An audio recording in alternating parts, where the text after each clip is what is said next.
మనం నార్వేజియన్ నేర్చుకుంటున్నాము. పాఠం అంశం వంట చర్యలు. Forberede. సిద్ధం చేయడం. Lage mat.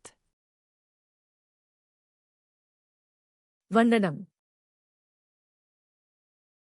Kutte.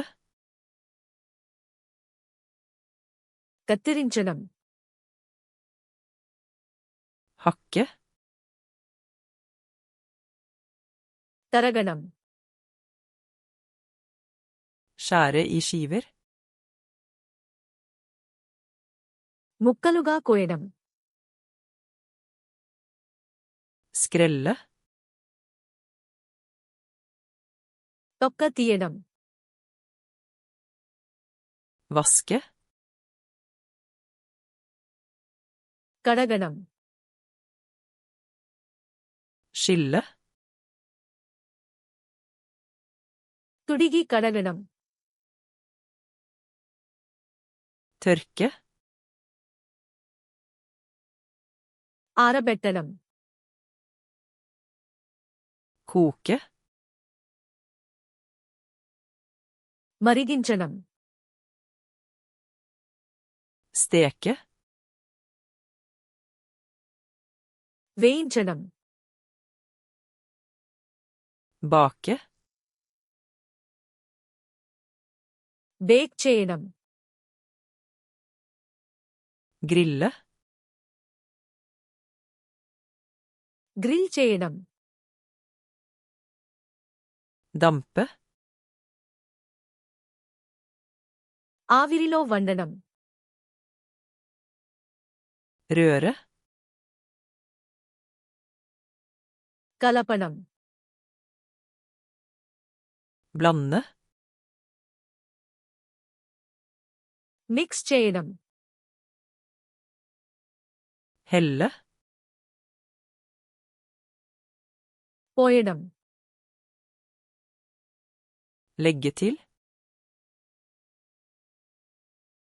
జోడించడం. Varme. వేడి చేయడం. Avkjøle. చల్లబరచడం.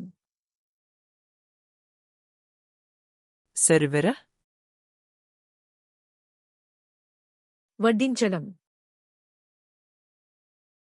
Smake. రుచి చూడడం. Krydre. మసాలా వేయడం. Sile av. వడకట్టడం. Dekke til. మూయడం.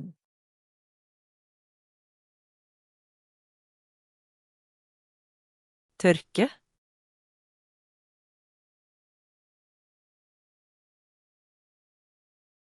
Forberede.